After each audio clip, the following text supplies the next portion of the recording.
So one of your top employees has quit. Well, in this video, I'm going to tell you what to do when one of your superstar employees hands in their notice. This can be a difficult time for both employee and manager and the rest of the team, but there are things you can do to make it much simpler and much more positive. This is Productivity Ace. Let's get it done. As a people manager, you're going to get a lot of employee churn. People will come, people will go, and replacing them is part of the job. And that's a challenge in itself. Sometimes it's pretty easy. Someone decides to leave and it's no big deal. They're a reasonable performer, but replaceable. Or they're a contractor or outsourced employee where churn is part of the game. But what do you do when the one person in your team that you don't want to leave tells you they're on their way? This is always one of the most difficult things a team leader has to go through, as there are a number of considerations to take into account.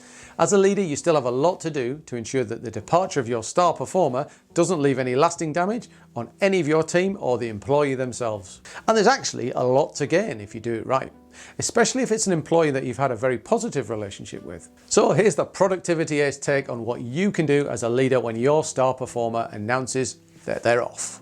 Don't be a jerk. This is really important. I've seen it before where a manager has responded with animosity and apathy to the message of a star employee quitting. How can you do this to me? You've let the team down. What about that critical project you were working on? Well, so much for your commitment.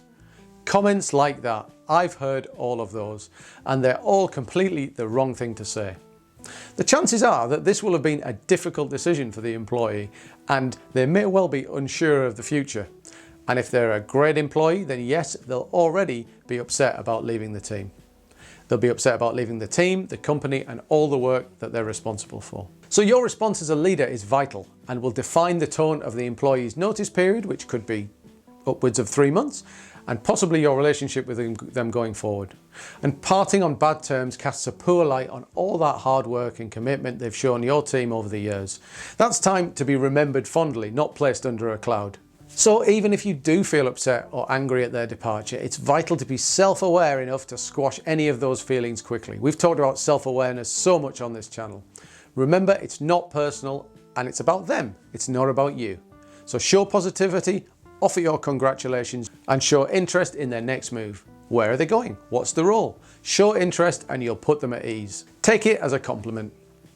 When new people join my team, I tell them one thing at the start. I say that my job as a manager is to make you too good for this company.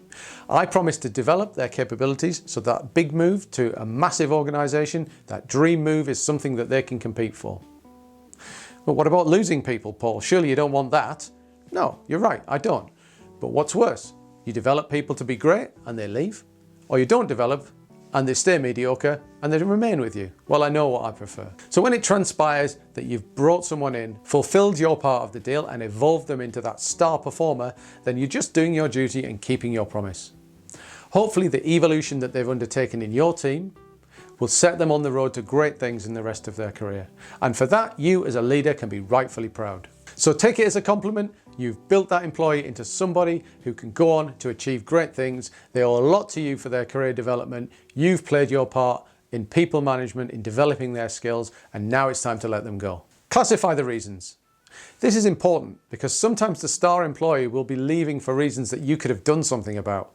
Did you make a mistake in terms of their workload or feedback or something else to do with their job role? Was there something you could have done differently? That's kind of unlikely if you've been displaying all those coaching skills that we've spoken about in other videos, but it's still a possibility. And if that's the case, well, you as a manager need to take that feedback on the chin. You need to make sure you learn from it, and if it's something you generally could have done better, or that could have been avoided, well, that's a shame, but at least you know now and you can avoid making that mistake with other people. The more difficult side of this is when the employee is leaving for a reason that you can't influence.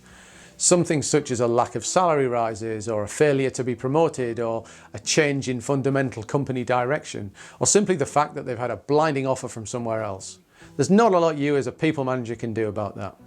And that can be really frustrating. If it's something systemic in your company that's broken, such as your company having a crappy promotion or lack of career progression process, then it's your job as a manager to make sure that your own management are aware that these issues are causing key talent to leave your firm. What's the point in developing people when they're just going to walk out the door for something else? When a key employee leaves for reasons that you can't affect, it's really frustrating, but again, it's part of the people management game.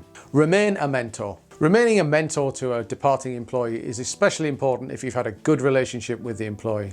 Make sure they know that they can contact you and that you stay in touch, and make sure you mean it as well. Because if you've done your job as a leader and been a key catalyst to their development, then for sure they'll want to keep in touch with you. They'll want to keep leveraging your knowledge and advice. You can still pass on a lot of experience and help them as they build their career. So make sure you stay in touch, show interest in their next role and their future career, and put the effort in to stay connected. Make sure those phone calls happen. If you're in the same area or the same city, make sure you meet up occasionally. When you're at conferences, hook up, get together. Be there for them when they're having challenges, and continue to celebrate all of their successes and achievements, because you've played a big part in their development. After all, that's what you've been doing for their time working for you. You may as well keep that going. Offer a route back.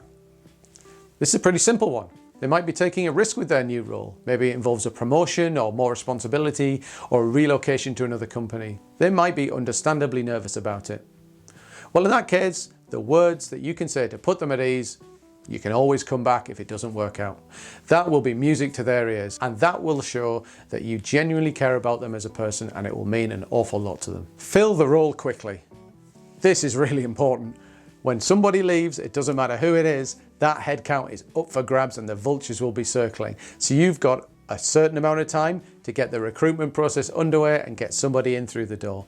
The longer it goes on without you filling that role, the more your management will start asking you awkward questions about how you don't need it, whether you need it or not, whether it can be reallocated somewhere else, or maybe it can just be taken as one of those cost savings that they love so much.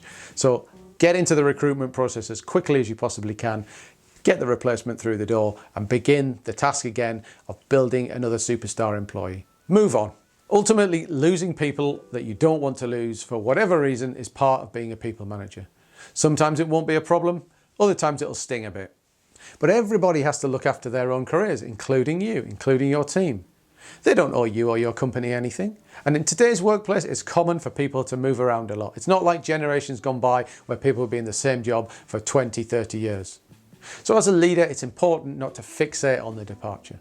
Respond with humility and grace, offer your continued support, and move on. Find more people to develop and inspire. Make the rest of your team even better, and continue to deliver, keep calm, and carry on. So if you enjoyed this video, I also think you'll enjoy this one or some of the others on the channel, and I'll see you over there pretty soon. See you later.